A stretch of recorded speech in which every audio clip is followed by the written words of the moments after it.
We love our children, but usually children need a lot of things, like high chairs and food and diaper bags. And sometimes, or a lot of the time, children also acquire a lot of toys over the years, whether it's through birthdays or holidays. They just have a lot of stuff. I can imagine if you've ever felt overwhelmed with the amount of toys that your kids have thrown about the house and the hundreds of Hot Wheels and dolls and planes and trains and cars and army men, kitchen play toys that get chewed up by the dog and spit out behind your back. And I can imagine that many of you have probably stepped on a Lego on your way to the kitchen, screaming out, hopping on one foot in pain. I'd also gather that your kids probably would rather play in the giant Amazon box or beat on your pots and pans than they would actually playing with their own toys. So today I would like to talk to you about the idea of toy minimalism. As a mother of 3 children of the ages under 7, I have experienced all of the above. My husband and I have owned every toy in the toy store, and we've gone through periods of let's just throw it all in the trash.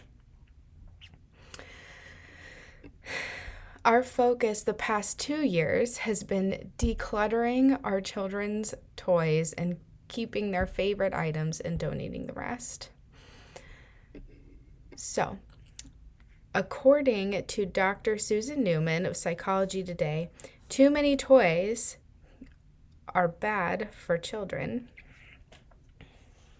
Did you know that children have an overabundance of toys, have a reduced quality of play? Yeah, he looks like he's probably going to have a hard time deciding what to play with in that giant pile of mess. A study was published from the University of Toledo in Ohio that suggests an abundance of toys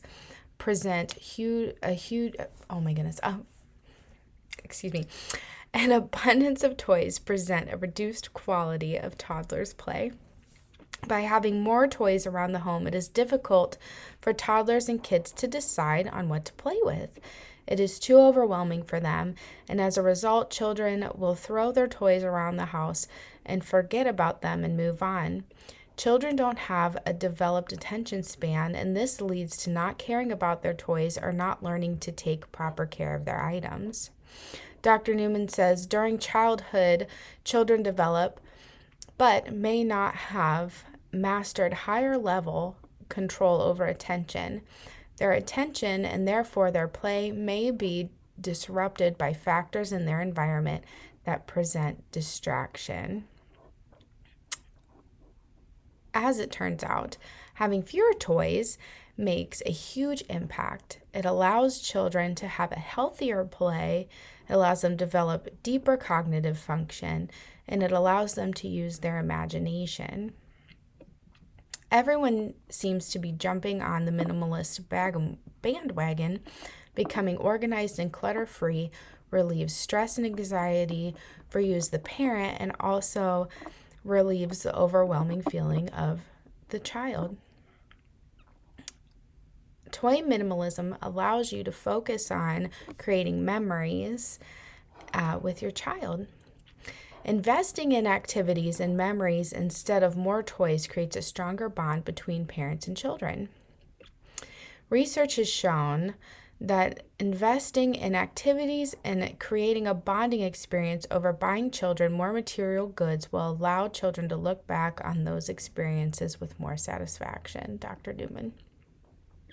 So some ways that you can use your money to build those experiences with your children is through sporting events, concerts, dance classes, going on a vacation. Any memory building exercise is wonderful. If you're also looking to maybe save some money, you can create these memories and bonds with your children through the local community, who always has free activities through the library. Walking paths and playgrounds are all great ideas to get out and away from the material items. So hopefully this is sounding more and more intriguing to you. It's unfortunate that parents and children feel stressed and overwhelmed, but parents expect their children to clean up their toys, and children have so many toys that they don't even know where to begin. Because remember, their attention span is small. So even if you told them and showed them 100 times, they get distracted easily. I'm here to tell you that it doesn't have to feel that way. Toy minimalism will allow your family to thrive and help your children grow into clutter-free, well-organized, and adults with an attention span. So, here are 3 ways to get you started on your toy minimalism journey.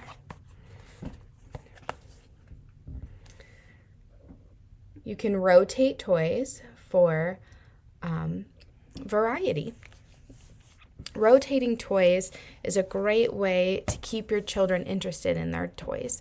So you pick out the best toys you have, put them out for the kids to play with, and then you would put the rest in storage, either in the garage or in a closet where they kind of forget about them. And then once you notice that your children are becoming disinterested in the toys that they've been playing with, you can pull that box out of your closet, switch the toys out, and then it's like Christmas morning. They got a brand new set of toys to play with and keep them interested for a while. The next thing that you could do would be to eliminate duplicates. Remember back at the beginning of my speech where I talked about how you have 100 Hot Wheels? Well, my son really does have 100 Hot Wheels, but they're his favorite toy. So what we did was we kept all the favorite Hot Wheels and the accessories that went with them, but any toy on wheels that was not a Hot Wheel, we donated, because there's just so many duplicates and tubs of different types of toys that had wheels that he wasn't interested in. The same with my daughter. We ended up, getting rid of some of her baby dolls because she had so many, but we kept her favorites and donated the rest.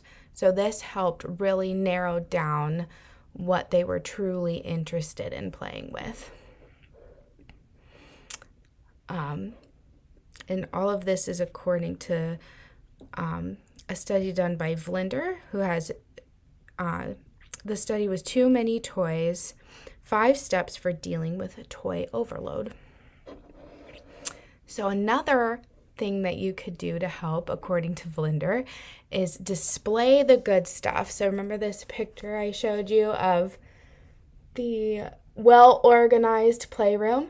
You can put all the toys on a nice bookshelf, and you see how they're displayed. When you display those interesting toys like that, then the kids can go up and see them laid out beautifully, almost as if they were going shopping at a toy store. So they can pick out the most interesting toys, and they're easily accessible for the kids to grab, and they're also easily cleaned up and put back away when they're done.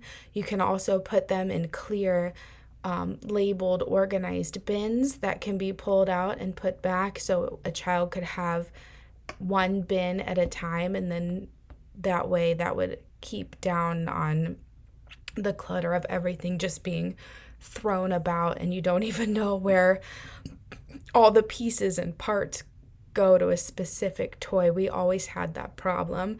There would just be, a Barbie set where half of it was upstairs in the bedroom and the other half was in the playroom, and then there we found a piece in the kitchen. It keeps it all organized in containers. So definitely display the good stuff.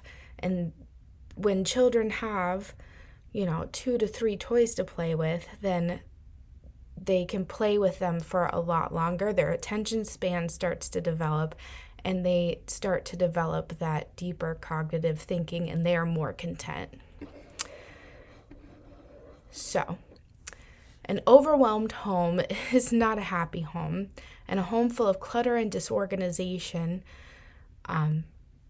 fosters feelings of upset and anxiety and distraction, Or your home can be filled with love and laughter and become well organized, fostering strong relationships with our children, helping them create and be imaginative and understanding, and to not be distracted and have an attention span, to learn how to prioritize and to properly clean and care for and love their toys and their home.